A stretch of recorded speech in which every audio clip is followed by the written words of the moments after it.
कुल मिलाकर के जब इस प्रकार का मुकाबला होता है तो सामने जब कई सेनाएं होती हैं और ये लगता है कि सारी सेनाएं अपने आप में एक दूसरे से कमज़ोरी, कौन किससे ज़्यादा कमज़ोर है यही मुकाबला कर रहे हैं। सब कमज़ोर हैं, किसी के पल्ले कुछ नहीं है, लेकिन फिर भी चूँकि सब तो बिखर गए हैं और टूट फूट हो गई है।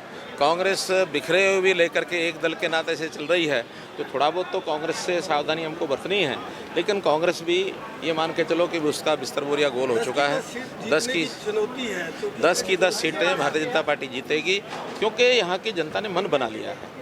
चाहे वो केंद्र की सरकार के काम हो, चाहे हरियाणा प्रदेश की सरकार के काम हो, दोनों को मिला करके लोगों ने मन बना लिया है। उन्होंने पिछली सरकारों का कार्यकाल खूब देखा है, उसकी तुलना करते हैं। आज जो हमारा मतदाता बहुत जागरूक है, तो इस जागरूक मतदाता के मन में एक बात बैठ गई कि ये तो बन गए हैं, अब केवल मतदान का दिन जिस दिन आएगा उस दिन उसको प्रमाणित करना है, प्रमाणित करके और जनता उसको साथ की कोशिश करें। कुछ पार्टियां भी 2014 में चाय वाला, 2019 में चौकीदार, क्या आपको ये टर्म विपक्ष देता है? देखिए, बहुत सहज बातें हैं।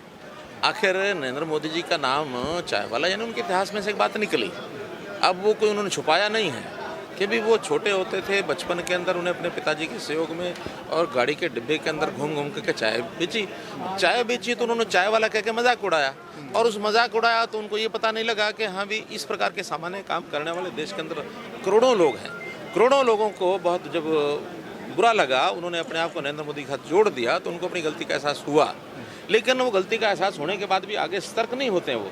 वो कभी किसी बात को लेकर, कभी किसी बात को लेकर उनके नेता ने नीच जाति का कह दिया। अब नीच जाति का कहने के बाद भी उनको ये ध्यान में नहीं आया कि हमारे यहाँ इस प्रकार के शब्दों को कोई स्वीकार करता नहीं है, तो समाज ने स्वीकार नहीं किया और उनको इन बोलने वालों को मुँह की खानी पड़ी। आज उन्होंने जब चौकीदार अपने आप को कहा है, तो चौकीदार की एक भावना होती है। चौकीदार शब्द से हमें ये समझना चाहिए कि एक बहुत ट्रस्टवर्दी ये नाम होता है कि जो हमारी चीज़ों की सुरक्षा करता है। तो सुरक्षा करने वाले के ऊपर इस प्रकार का उन्होंने जो तंज कसे हैं कि चौकीदारी चोर हैं। चोर तो वो हैं, हमने सिद्ध किया है पिछले चुनाव में कि वो चोर हैं, और उन्होंने चोरी इतनी बड़ी की है, जनता ने उनके ऊपर अविश्वास किया। घोटाले हुए, चाहे ज़मीन के हुए, आकाश के हुए, पाताल के हुए, और जहाँ जहाँ उनकी सरकारें थी वो सब आज भी सामने आ रही हैं चीज़ें। तो इस नाते से चौकीदार शब्द का अपमान करने का मतलब है आम जनता भी उनसे चिड़ी ऐसी बात क्यों लेकर के, लेकिन वो अभी समझेगा नहीं। 2019 में वापस भारतीय जनता पार्टी की सरकार बनती है तो कांग्रेस को सत्ता से दूर हुए 10 साल हो जाएंगे, तो क्या इसको हम कांग्रेस मुक्त अभियान का एक पार्ट समझें? कांग्रेस मुक्त अभियान का अर्थ ये होता है कि जो कांग्रेस ने जिस प्रकार का देश के अंदर एक वातावरण बनाया, एक भय का वातावरण, एक भ्रष्टाचार का वातावरण और एक देश विरोधी जो ताकतें हैं उनको सपोर्ट करने का, वास्तव में उनका विरोध है हमारा। यानी कांग्रेस पार्टी खत्म हो जाए और कांग्रेस चले नहीं है, इसमें कभी नहीं कहा। कांग्रेस मुक्त भारत का मतलब ये है कि कांग्रेस की जिस प्रकार की नीतियां रही हैं उनसे देश को छुटकारा दिलाना। तो वो छुटकारा हो रहा है एक एक करके, और मैं समझता हूँ देश की जनता समझ रही है कि देशभक्ति के नाते आज जनता में ज्वार है, और उस ज्वार को लेकर के जनता जो है देश के प्रति। कुछ पार्टी अभी भी गठबंधन की कोशिश में लगी है, कोई फर्क पड़ता है बीजेपी? नहीं, कोई फर्क नहीं पड़ेगा। लोग समझ चुके हैं कि गठबंधन अपनी सुविधा के नाते ये करते हैं, क्योंकि इनकी कोई विचारधारा एक नहीं है, कोई इनका मिनिमम प्रोग्राम एक नहीं है। तो है कहीं की ईंट, कहीं का रोड़ा, भानुमती का कुनबा जोड़ा, इस प्रकार के गठबंधन।